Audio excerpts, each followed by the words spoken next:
My name is Amelia Carter, and I was 29 years old the night I finally walked out of my own life. If you had seen us from the outside that Friday, you would have thought we were one of those normal couples with normal routines.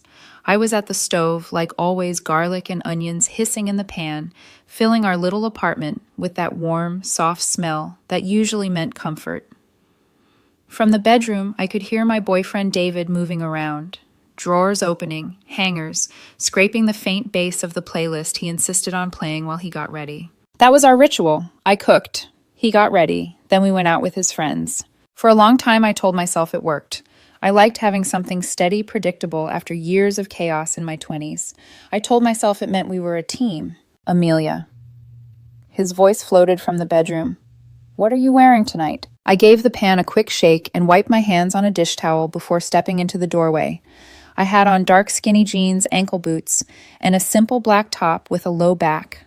Nothing flashy, but it fit. It was comfortable, and it was me.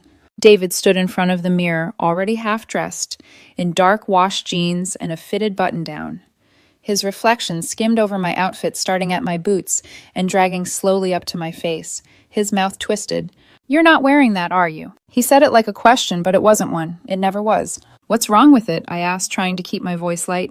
"It's just—" He walked over, fingers already reaching to tug at the hem of my top. "It's fine, but it's basic. You know what Axis is like. Everyone actually tries there. Can you put on the dress, the green one? It makes your legs look longer." I felt that old familiar prickle of irritation under my skin, the one I'd trained myself to swallow. "I like this," I said. "It's comfortable." "Amelia." He gave a little laugh, like I was being adorable and clueless at the same time. "You'll thank me later. Come on, you know. I just want you to look your best. You're beautiful. Why hide it?" That used to sound like a compliment. Lately, it felt more like instructions. I held his gaze for one long second, then exhaled. "Fine. I'll change after I finish here." He smiled, satisfied, and turned back to the mirror, adjusting the collar of his shirt. "And wear the heels, not the boots. The boots make you look like you're going to brunch, not a club." I went back to the kitchen, the sizzle from the pan suddenly too loud in my ears. I stirred the onions and thought about how many tiny compromises can fit into 3 years. How many times you can tell yourself, this is just who he is. He has standards. He's helping me, really. Back then, I still believed that. An hour later, the club swallowed us whole. Axis was a living thing. Lights pulsed like a heartbeat. Bodies packed so close they moved as one. The air thick with perfume sweat and the sugary sting of cheap cocktails. The bass vibrated up through the floor and into my ribcage, a constant thump, thump, thump that made it hard to tell where my own heartbeat ended and the music began. I stood near the bar in the green dress he liked my feet, already protesting, in the heels, holding 2 drinks. David was beside me, head bent over his phone thumbs, moving fast. "Liam's running late," he shouted, not looking up. Liam was one of his best friends. "He says they're almost here." "No problem," I shouted back. I tried to lean in close to find some small island of connection in the noise. "Did you see the email from your boss today? About the promotion track?" He glanced up, distracted. "Not now, Amelia. No one wants to talk about work here. Seriously, read the room." He smiled, but there was an edge in it, like I had just embarrassed him in front of... what, the bar glasses. I took a sip of my drink, the alcohol sharp and unhelpful. My eyes drifted around the room, automatically scanning for exits the way I always did in crowded places. It was my little anxiety habit. But tonight my gaze snagged on someone else. She was at the opposite end of the bar. Long-styled hair that clearly took effort. A tight dress that clung to a gym-sculpted body. Red lipstick, the kind that looks like it never smudges even when everything else in your life does.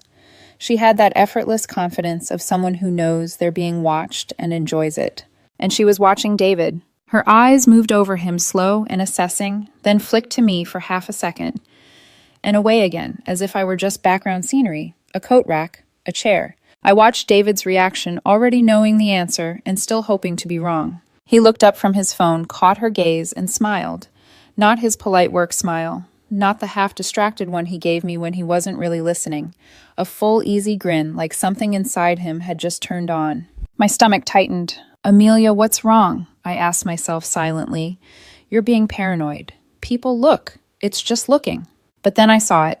A tiny nod from him, almost imperceptible, and an answering curve of her mouth. It was not just looking, it was a connection. David turned back to me, took his drink from my hand, and downed a good portion of it. "I'm going to grab some water," he shouted. "Be right back." He didn't head to the water station. He headed to her. He leaned in close to say something into her ear, his hand resting casually on the bar beside her. She laughed a real delighted laugh. I hadn't heard from him in months. She touched his arm like it was the most natural thing in the world.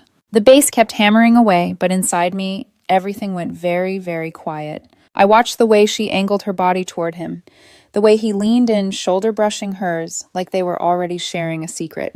I waited for him to look back at me, to wave me over, to do something that acknowledged I existed in more than just an accessory capacity. He didn't. Instead, he walked back toward me, with her in tow, like he was bringing over a new drink for us to sample. "Amelia," he shouted when he reached me.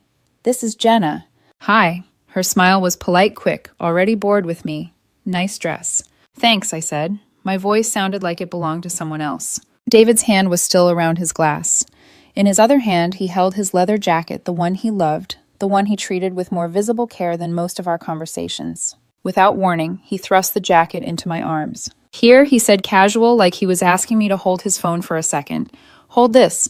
I'm going to go dance with her." He jerked his chin toward Jenna. The world narrowed down to the weight of that jacket in my hands, the smooth leather under my fingers, the faint smell of cologne and cigarette smoke clinging to it. It wasn't just a jacket, it was a job description. I was the holder, the reliable, steady person who stayed put while he went off to chase whatever thrill caught his eye, fully expecting everything, including me, to be right where he left it when he came back. "David," I said slowly, my throat tight, "you came here with me." He rolled his eyes, that smug, dismissive smile settling over his face like a mask.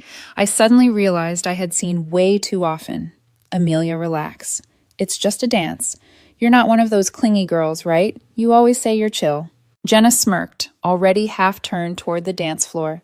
The light skimmed over her hair, making her look like she belonged there in that spinning, pulsing universe of noise. I stood there in my green dress, holding his jacket like an unpaid coat check. The humiliation burned hot for one sharp second, and then something else slid into place. Not anger, not yet. Clarity. He wasn't confused. He wasn't making a mistake. He was telling me exactly who he was. I just finally believed him. "Yeah," I said quietly. "You're right. I am chill." He didn't even hear me. He had already turned away, offering his hand to Jenna as the song shifted into something even louder. She took it. He pulled her into the crowd, his hands settling low on her hips like they had never been on mine in public. I watched them for one long, slow heartbeat. Then I looked down at the jacket. I could have stood there all night clutching that thing, waiting to see if he came back. I could have cried in the bathroom, caused a scene, begged him to come to his senses. For 3 years, that's who I had been, the one who tried to fix everything. I was done. The noise of the club faded into a dull, distant roar as I walked toward the hulking shape of a security guard near the entrance. The leather felt lighter with each step. "Excuse me," I said, my voice surprisingly steady. The guard looked down at me, eyes tired but kind. "Yeah." I held out the jacket. "My boyfriend asked me to hold this while he dances with another woman. He's over there somewhere." I gestured vaguely toward the swarm of bodies and strobe lights. "Could you make sure he gets it back when he comes looking?" The guard studied my face for a moment. I could see the instant he understood. His expression softened almost imperceptibly. "Yeah," he said, "I got it." I let the jacket go. The doors of Axis swung open in front of me, and the sound of the bass cut off in one brutal slice as they closed behind me. Suddenly, I was standing on the sidewalk in the cool night air, the city lights blurring into soft streaks of color around me. I took a breath. I expected it to hurt, to burn in my lungs the way it always did when I cried too hard, but it didn't. It felt clean. I did not run. I walked. Each step away from that club was deliberate, heavy, and light at the same time. My phone buzzed once in my purse, then again, but I didn't look. I knew it was him. I knew exactly what the messages would say. "Where are you? Are you seriously leaving?" Stop being dramatic. For the first time in 3 years, I realized I did not have to answer. The cab ride home was quiet. I gave the driver our address out of habit, but as the building came into view, it hit me. It wasn't really ours. It had always been his, and I had just been renting space inside his life. That was about to change. The key turned in the lock with a soft, definitive click. The apartment greeted me with the ghost of garlic and onions still hanging in the air. The pan was in the sink. The under-cabinet light glowed softly over the stove, the one I'd left on when we rushed out to make sure we were not late for his friends. I didn't turn on the overhead lights. I didn't sit down. I went straight to the closet and pulled out my suitcase. This wasn't rage. There was no screaming, no dramatic music, no tears dripping onto my folded clothes. It was something calmer, colder. A surgical extraction of myself from a place I no longer belonged. I packed my things, my clothes, my books, my laptop, my charger. I took my toiletries from the bathroom, my single favorite mug from the kitchen. I left his stuff exactly where it was, his collectible whiskey glasses, his framed soccer jerseys, the expensive coffee machine he never let me touch because I always messed up the settings. On the bookshelf, there was a photo of us from a hiking trip. He looked annoyed at the sun in his eyes. I looked like I was trying too hard to seem happy. I slid the photo out of the frame, tore it neatly down the middle. I put his half face down on the shelf. My half went into the trash. When everything I owned was packed into a suitcase, a duffel, and one cardboard box, I stood in the dim kitchen, staring at the notepad on the counter. There were 100 things I could have written, paragraphs of explanations, pages of hurt. He didn't deserve any of that. I picked up the pen and wrote one line. "You can dance with whoever you want now. Don't call me." I propped the note against the lamp on my nightstand next to the empty space where my phone usually charged. Then I picked up my bags, turned off the under-cabinet light, and walked out of the apartment for the last time. The door closed behind me with a soft click that sounded to me like the end of a very long, very bad movie. I did not look back. The motel room I checked into that night was the color of defeat. Beige walls, beige curtains, beige bedspread that smelled faintly of bleach and old air conditioning units. It was the kind of place people used when something in their life had gone wrong catastrophically, or quietly, it didn't matter. It was a holding space between before and after. And somehow it felt perfect. I set my suitcase against the wall and let my duffel bag drop to the floor. The hollow thump echoed through the room like a punctuation mark. The period at the end of a sentence I should have written years earlier. I didn't cry. I didn't collapse. I didn't question myself. I simply plugged in my phone at the nightstand, sat on the corner of the bed, and stared at the digital clock as it flicked from 1:17 a.m. to 1:18 a.m. Notifications flooded the screen almost instantly. Dozens of them, all from David. I didn't open a single one. For the first time in a long time, I let silence speak for me. Then the phone vibrated again, longer this time, loud enough to cut through the motel hum of an overworked AC unit. Incoming call, David. The screen lit up with a photo of the two of us from a happier year, his arm around me, both of us laughing. Funny how photographs can lie so easily. I let it ring until it stopped. A moment later, a voicemail notification appeared. My hand hovered over the screen. Curiosity pried its way in, not the hopeful kind, but the kind that wants confirmation. Closure. I tapped play. Beep! Amelia, what the hell? All your stuff is gone. This isn't funny. Are you seriously this pathetic that you'd just walk out over nothing? Pick up. Amelia, pick up right now. His voice wasn't hurt, it wasn't confused, it was offended. I deleted the voicemail without hesitation. A second voicemail arrived 15 minutes later. This one sounded different. Beep! Okay, fine. You're mad. I get it. I said I'd dance with someone, so what? It was just a dance. You're blowing this out of proportion. We live together. You don't just throw everything away because you're insecure. Come home so we can talk like adults. Not an apology, just condemnation wrapped in fake reasonableness. Delete. The third voicemail came at 3:45 a.m. The club would have been closed by then. His voice was shaking. Beep. Amelia. Please. Look, the girl Jenna. She left with someone else like an hour after you did. I'm home, and I don't know where you are. I hate being here alone. I'm sorry. Okay. Just come home. Please. You know you're my person. Please don't do this. You know I need you. There it was. Not remorse. Not understanding. Just fear. Fear of the silence I had left behind. He didn't miss me. He missed having someone to anchor him, absorb his moods, stabilize his ego, clean up his emotional messes. I muted the phone, placed it face down, and lay back on the stiff motel pillow. The room hummed around me, empty, plain, and absolutely mine. For the first time in years, I slept in peace. The next morning, I walked into my office at 8:15 a.m., sharp coffee in hand, hair tied back, wearing a clean white blouse and slacks I hadn't touched in months. I looked normal, neutral, professional. Inside, though, there was a fortress where my heart used to be. Morning, my coworker Mia said as I passed her desk, You look refreshed. I gave her a small, honest smile. I feel good. And I did. Around 10:30 a.m., the noise started. A raised voice near reception. Sharp, agitated, familiar. My fingers stilled on the keyboard. I didn't turn my head. I didn't breathe. Then the footsteps came. Heavy, determined, wrong. A shadow fell across my doorway. I looked up. There he was. David looked like the aftermath of a bad decision. Rumpled clothes, smudged eyeliner. From last night still clinging to the corners of his eyes, hair flattened on one side. He was still wearing the same shirt he'd worn to the club, except now it was wrinkled and stained. Behind him stood Brenda, our building's head of security, a 5'9" wall of steel, who didn't tolerate nonsense from anyone. Ma'am, Brenda said, voice clipped. He insisted on seeing you. I told him he needs an appointment. David stepped forward anyway, ignoring her completely. Amelia, he breathed like he'd spent the last 12 hours running instead of dancing with another woman. What is going on? You can't just ghost me. I leaned back in my chair, fingers steepled my expression calm. I didn't ghost you, I said. I left you. He blinked. Twice. Like the words didn't compute. You left me over a dance. His voice rose, cracking. Are you serious? 3 years, Amelia. You're really throwing it away because you couldn't handle one harmless dance. I didn't raise my voice. I didn't move. I didn't leave you over a dance, I said. I left because you made it perfectly clear who you are, and I finally believed you. He stared at me as if I'd slapped him. Then the anger hit. Wow, he hissed. So that's it. You're just running away. You didn't even stand up for me last night. You didn't tell that girl to back off. You didn't fight for us. You're the coward here. I met his eyes without flinching.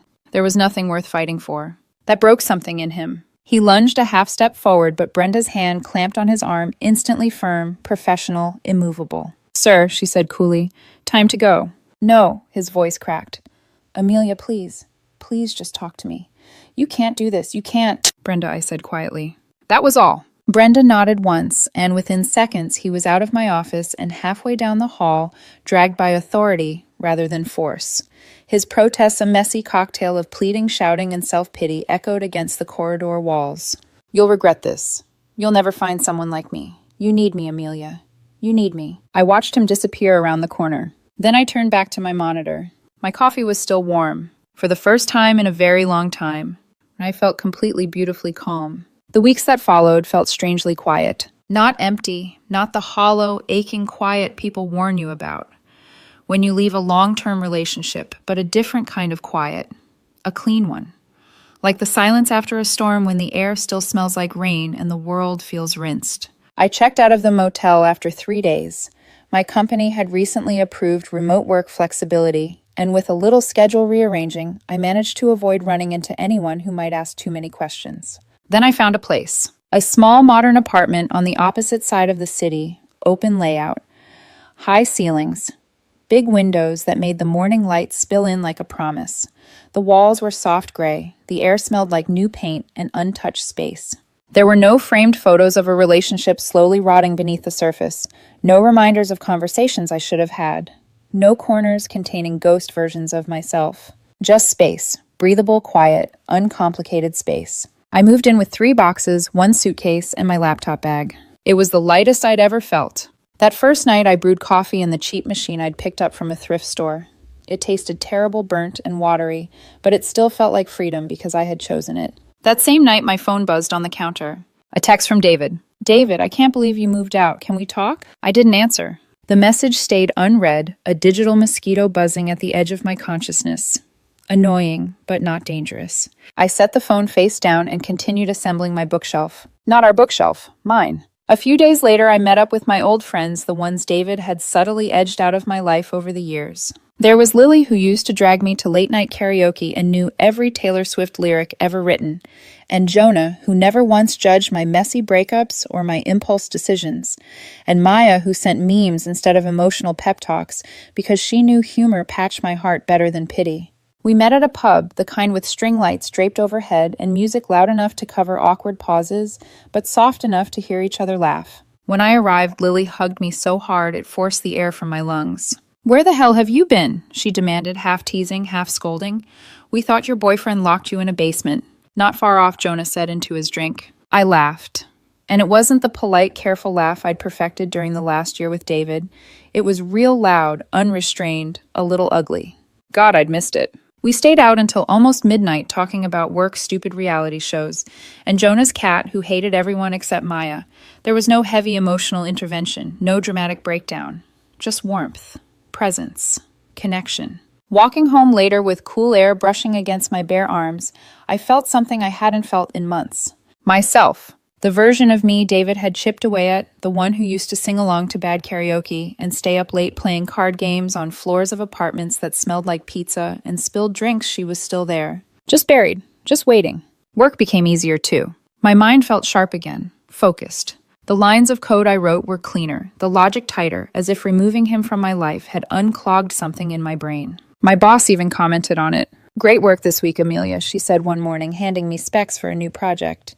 "You seem freer." I didn't correct her. She was right. During lunch breaks, instead of scrolling aimlessly through social media, waiting for David to text me instructions for the evening, I walked around the block, grabbed iced coffee, listened to podcasts, or simply sat outside and felt the sun on my face. It was shocking how much time I suddenly had when I wasn't managing someone else's moods. The texts from David kept coming, though. Dozens, then hundreds. They came in waves like a predictable weather system that always followed the same cycles. One pleading, "Amelia, please. I miss you. Can we talk?" 2. Guilt tripping. "I haven't been sleeping because of you. My mom said you're being cruel. She's right." 3. Anger. "You're seriously this heartless. After everything I did for you." 4. Desperation. "Fine. You win. I'm miserable. I hope you're happy." 5. Silence. A few hours, a day sometimes, then it would start over. I read them with the bored curiosity of someone watching a documentary about a culture they had once lived in but no longer understood. Not once, did he say. "I'm sorry for what I did. I understand why you left. I hurt you." It was always, "Look what you've done to me." That more than anything affirmed I had made the right decision. I never blocked his number.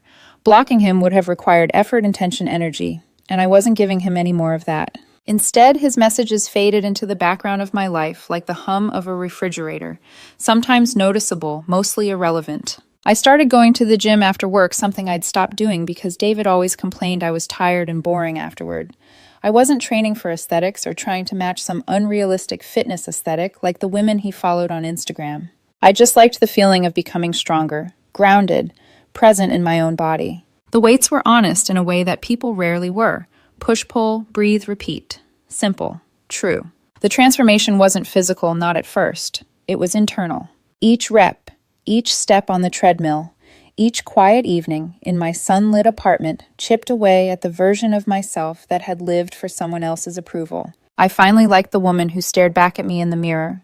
Not because she was perfect, but because she belonged to herself. One night, while unpacking the last moving box, the one full of miscellaneous kitchen items, my phone vibrated against the granite countertop. I wiped my hands on a towel and glanced at the screen. A number I didn't recognize, but the area code very familiar. I almost ignored it. Almost. Then curiosity nudged me. Just one glance. Just one. I opened the message. Unknown number. "Hey, Amelia.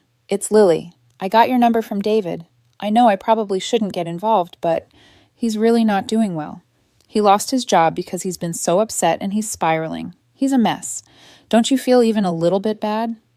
People make mistakes. He made one mistake and you ruined him. Don't you think you've punished him enough?" I stared at the message for a long time.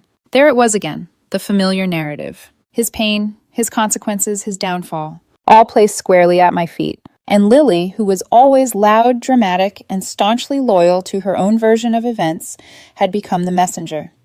His little flying monkey sent to guilt me on his behalf. I didn't feel angry. I didn't feel guilty. I didn't feel anything tied to the woman I used to be. I just felt tired of the story. So I typed one short surgical text, sharp enough to cut the last thread cleanly. Me.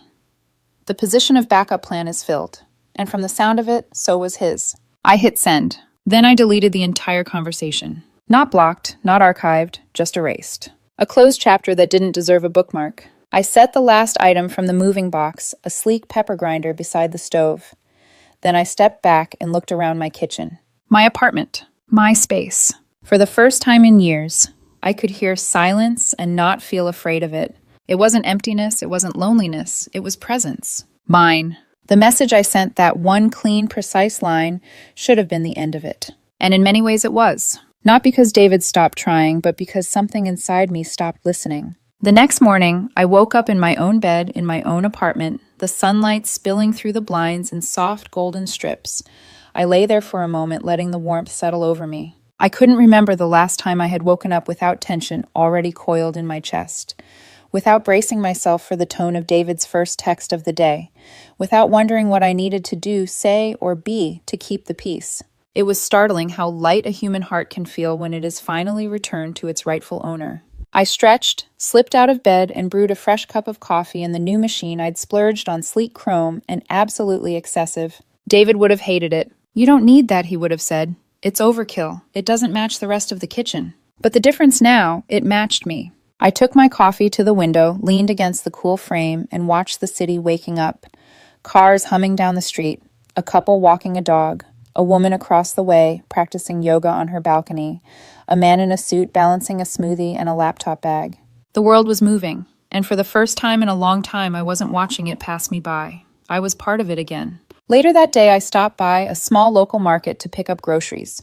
I wandered the aisles, slowly comparing brands of pasta sauce like it was a meditative exercise. There was no one rushing me, no voice behind me saying, "Just grab something, Amelia."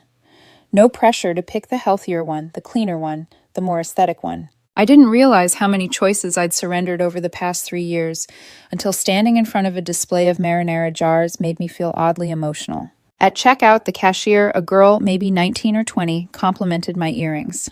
"They're pretty," she said.